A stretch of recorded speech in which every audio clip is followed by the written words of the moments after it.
have a special guest, one of our favorite people, one of the internet's favorite people, and that is the what years were you the head of the Weimar Republic Central Bank? Oh gosh. It's hard to remember. I know it's a long I time think it was ago. 1908 to 1923 when Okay. So he was head of the when Weimar Central Bank from 1908 to 1923. He is Rudy Haverstein. But before we move along, I would like to draw attention to our sponsors and thank them. If you like meat, which is a trick question, everybody likes meat. Independence Arc Farm in Arkansas, grass fed, grass finish.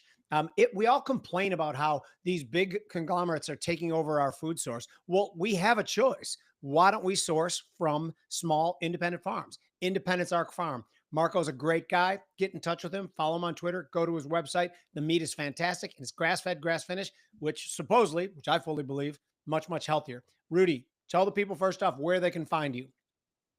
on Twitter, Rudy Havenstein, and then Substack, rudy.substack.com. And yeah, that's And anything, how anywhere many? I there. know I'm a subscriber to your Substack. How many subs do you have? A million or something, right? No, no, no. You would think so, but no. It's like I think it's 80 something thousand, but that's free. And then there's a fraction of those who'll pay. So That's awesome. That's yeah, really cool. yeah, it pays for my health insurance. Yeah, that's There nice. you Yeah. go. And by the way, so those of you guys watching too, we have two of our guests that come on regularly, Rudy and Doomberg. Like I consider them pals. They're friends. We talk all the time. I don't know who they are. I love that they went with anonymous Twitter accounts. I think in retrospect, it probably would have saved me a lot of problems had I gone with anonymous Twitter account. But here we are. And Rudy, I have no desire. I would love to have a beer with him someday, but I have no desire to find out his That may happen. identity. What will you tell us at least what city you're coming to us from? Southern California, the city of Southern There you California. go. Yeah, Yeah. now we're talking. Well, Yeah. as I put years ago, when you'd had prominent people saying, "Oh, we need to ban all anonymous accounts," I said, "Look, what I put out there, I joke around a lot, but I put a lot of factual stuff out there. Probably 50-50 is factual with links, and I always put links and back stuff up. And either what I'm putting out there about the Federal Reserve, for example, it's either false or it's true. I mean, it doesn't matter who I am. So and over the years, there are, as you guys know, there's a lot of there are weirdos out there, and there's also, I mean, I've been very critical of people who've been known to dismember journalists in consulates, the Saudis and people like that. So, I have no problem saying I was staying anonymous. I'm glad I did. It's mostly to protect, people around me, not me. If I was just a single guy, Well, this is funny I probably because wouldn't care. people. Someone at my health club this morning said to me, "Are you worried? Because you're vocal and outspoken, are you worried about getting swatted or whatever this thing is they're calling it?" I'm like, sure. I've been worried about that for a long time. There is like a leap of faith you take by going out, and that's what I'm not even joking when I say, in retrospect, I would have considered just being anonymous the whole time. I was trying to leverage my media career at the time, and so it was kind Yeah. of not really feasible to go private. But Bobby. Mm. Yeah, they got to do something about this swatting, by the way. And I don't know what the answer to that is, but I was reading a horror story on X about somebody who got swatted last night. And he said he woke up to see his German Shepherd on alert, right? Which I've had two German Shepherds. That would worry me as well. So he grabbed his weapon and he saw the figure of somebody standing outside with a weapon. And he said, luckily, I saw the body armor and then I saw two more on my camera. So I realized that it was, I asked them to identify themselves. They did. And then it went from there and it ended up friendly. But you could see that being like a Well, real bloodbath there's for people that have been people. killed that way. I mean, killed Yeah. in that situation. Yeah. Yeah. Innocent So people. I don't know. That's the kind of thing like, I will never understand, Rudy, how people get so upset by this. Like, I have Yeah. friends that are on the left, really, really close friends. Went to dinner with a couple of them last night. And one of the people I was having dinner with said, somebody's got to stop that orange motherfucker. And I just kind of looked at her and I said, you want to do this or no? Because I don't. Just, no, it's fine. So how are you guys doing? And it just went on its way, right? We're Yeah. not going to agree. And I think that's one of the smartest things about you being anonymous is obviously it's pretty public. Jim and mine's stance on things, not the least of which because of the show now. But Yeah. have Well, you I'm pretty. found like any of the people in your circles have figured it out, or do you end up getting in conversations anyway with people who know your real name, know who you really are, and Yeah. don't know who you are on X? Oh, nobody does. I mean, a couple. No, yeah, I'm Does your anonymous wife? all over. Oh yeah, Yeah, Okay. yeah, yeah. Yeah, well, I'm also kind of middle. I'm actually, I'm a conservative guy, but I'm much more middle of the road than a lot than people on either side. I have friends on Yeah. both, that voted for Kamala and people that voted for Trump, and hardcore both ways. Um, I get along with everybody. We can argue over something and then go have a beer. That's one thing I keep saying. It's like, these guys are not worth you're losing friends over. But I do know from mutual friends who've stopped being friends with each other Yeah. Right. because of it, and that's not uncommon, unfortunately, across America. So a great example was when you had at the funeral, I guess, of Jimmy Carter, where you had Obama and Trump just laughing it up, Yeah. and joking around. And clearly they don't hate each other. And clearly Obama doesn't think he's Hitler, even though a few weeks before the election, he was basically implying that Trump was, so it's all a game. I have a whole thread called It's a Put On, where I just show part of it is just showing different politicians who you think hate each other hanging out,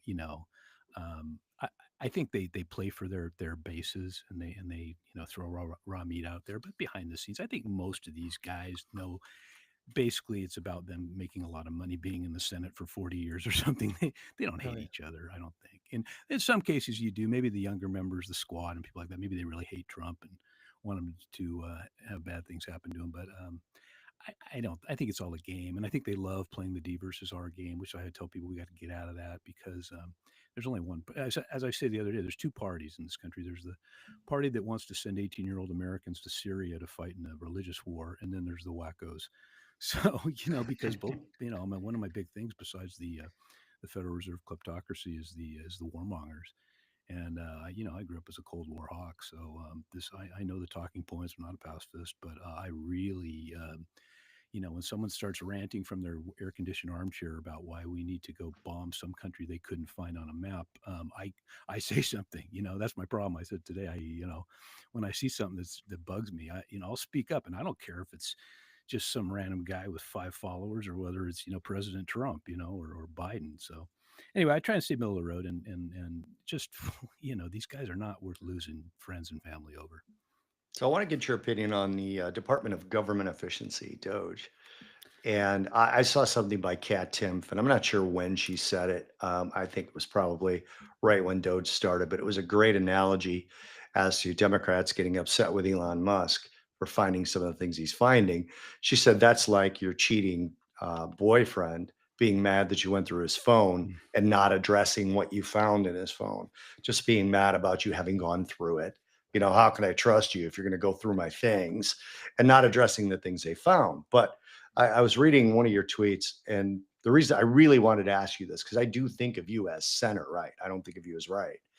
And you posted something last night trying to point out to Elon that we give money to bankers as well as undeserving characters through USAID. So, what's your actual stance on Doge? Where do you come down on that? My stance on Doge is Yeah. that, I mean, I think obviously there's government waste. So I'm glad people are going through it. Finally, I think there's a lot of bad stuff in this country that's been foisted on us by these NGOs and of the USAID. USAID. You know, the CIA has been heavily involved in the USAID for decades, wreaking havoc around the world without accountability, which seems to be the most common factor in our history in the last 50 years is no accountability. And so, yeah, I'm glad to see something like USAID looked at very closely. Um, is Elon the guy to do it? Maybe. Mhm. I understand people who have some questions. I mean, Tesla really was one of the most subsidized enterprises in the world. And, you have someone like Whitney Webb points out that, Elon is a major, major Pentagon contractor. And God bless him, he gets stuff done. He got those astronauts home when apparently that was impossible under the previous administration, for some reason. So, is Elon a talented genius? Yes, but I mean there are some conflicts in I think some of the DOGE group, and it's funny. Trump's been attacking guys like Thomas Massey. I mean, that's really someone who you should put in charge because both Yes. parties hate him, and Yes. but instead he put Elon in. I understand. I mean, I think there's a lot of bad things going on that our government funds, and that should. But is Elon the best guy to be running it? That's a good question. Can I add a quick question to that too on top of Bobby's? Like Yeah. everybody, some of their complaints is like, well, it's just a couple $1 billion. It doesn't put a dent in. It's a culture.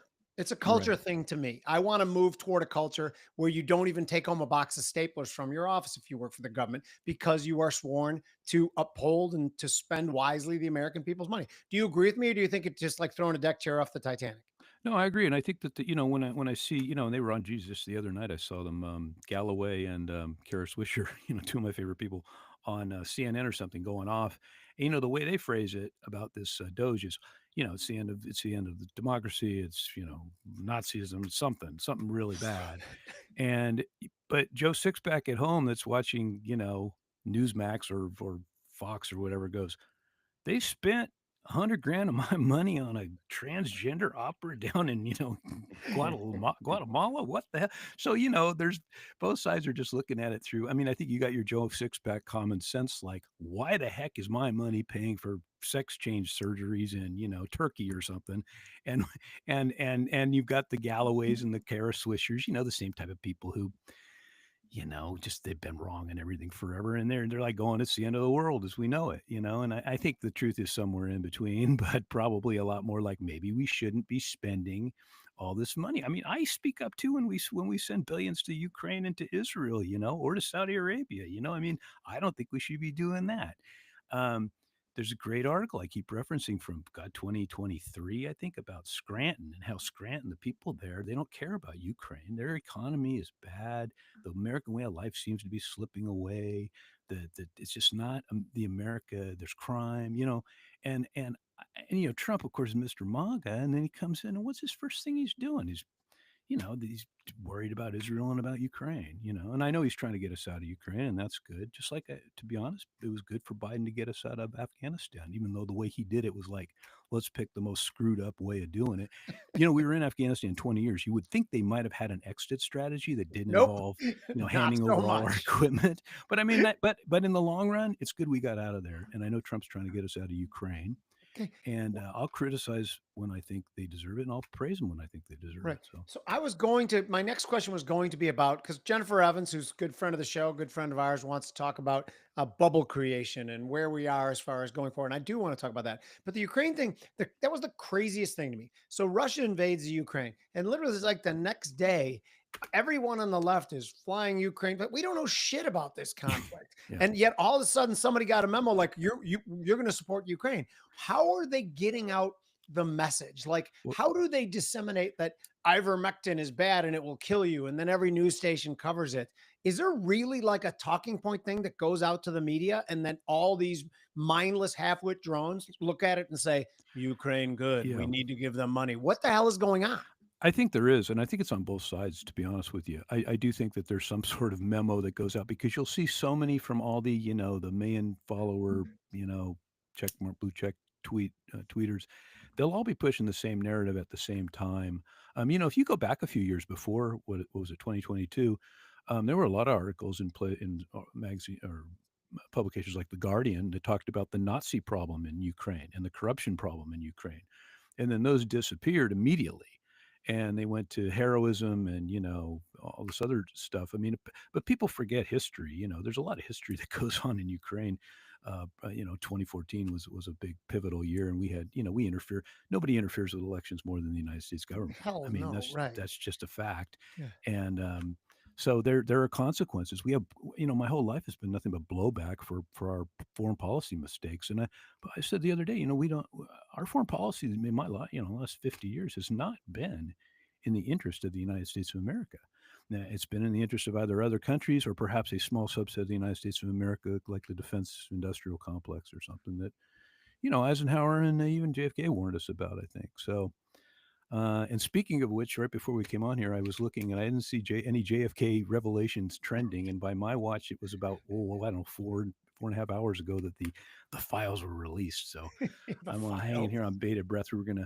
You guys might get this joke. I said that it turned out that it was Navinder Singh Sarao, the guy. Remember the guy that did the 1,000 point drop? Anyway, that he was responsible for JFK, or it was a suicide. That was my other theory. JFK was a Definitely. suicide. So anyway, all right. I'm just rambling on here. I'm going to I'm going to throw a couple of comments in here that we've got in the live chat. Then I'm going to announce to everybody that this will be the end of the live preview. If you want to see the rest of this episode, you're going to have to subscribe to our YouTube channel or follow us on Twitter if you're not already. It's where a lot of you are seeing this live. And the rest of the show will be on there. Still free of charge, by the way. It's We're going not to get doing much a better paywall from here. here on. It's going to Yeah, get it'll much be better. Yes, You guys much should come to better. it'll be much conferences. better. Podcast So sucked up to this point. It's going to get really good now.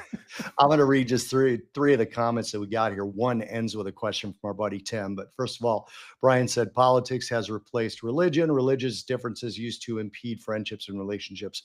Now it's politics. I think we pretty much all agree with that. Yep.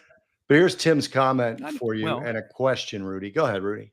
Well, I don't think religion. I mean, I have friends that are atheists. I have friends that are other religions, and I never found that to be a detriment. So if you're No, the but it kind of was, person, what he's saying is maybe I think 50 it's years saying ago. 20, What? 30 years ago, 40 Yeah. years but I ago. do agree that politics has replaced religion for a lot of people. It's their new religion. Yeah. Sorry, go ahead. So that's okay. Tim was a friend of our show and actually a friend of mine personally, friend of Jim's too.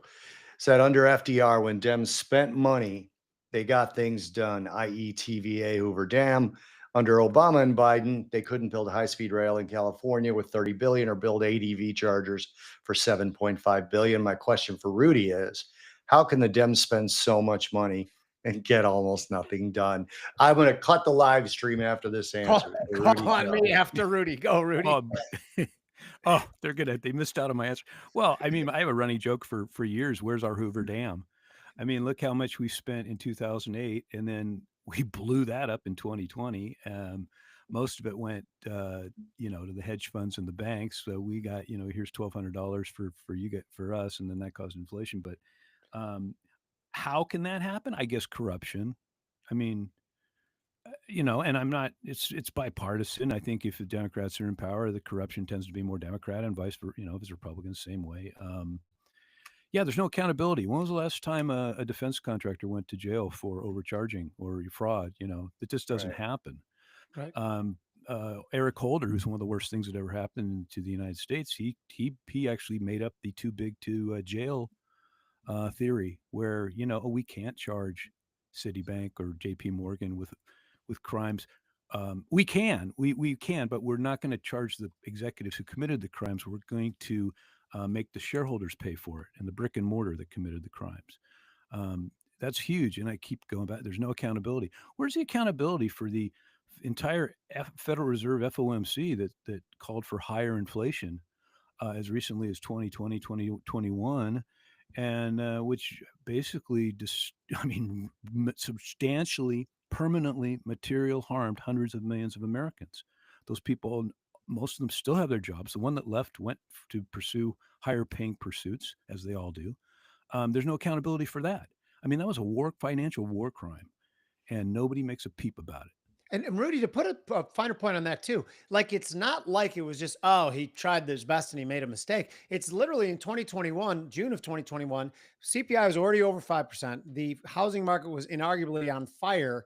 When he said, I think inflation is transitory, I think he was saying, I'm worried that inflation is transitory and I got to make damn sure it's not. That's the way I read it at the time, because it was obvious to all he had to do was call any of us. There's literally like 1,000 people I could name. If he would say, dude, is inflation a problem? Yeah, it's a problem. We said it a bunch of times. I mean, I agree with you. He should have been fired immediately. No?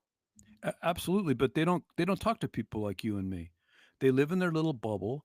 I posted an anecdote today from under Bernanke about Dick Fisher was talking about how the head of Texas Instruments was explaining that he wasn't going to add a single job with all these with zero interest rates and with the QE and all that. He says we're going to do stock buybacks, and Bernanke listened to the story and goes, you know what? That's very nice, Dick Fisher, but we don't want outsiders who don't understand economics to get involved in our discussions. I mean, if anyone's looking for the tweet, I'll send it to you. The hubris and the arrogance of these guys, despite their horrific track record. I mean, their track record's great for Ken Griffin, but it's not for most people. That's all a right. quote So to you take guys away. have to hear the rest of this. You got to subscribe to one of our channels. If you, wherever you watch this podcast, whether it's a podcast app, Apple, Amazon, Spotify, this thing's on everything, iHeartRadio, YouTube. Follow Jim and I. You probably already follow Rudy. That's why you're here. But if you don't, Rudy Havenstein on Twitter. Follow that. And we will go to our recording now. This will be out in a few days. And you guys can see the rest of this. We're going to talk politics Thank more. you guys. We're going Thank to you guys talk for joining us. markets. Sorry. Yeah, we're going to talk markets. We're going to talk energy. We might even say some crazy shit. So Yeah. we'll see you guys in the recording. Speaking of crazy shit,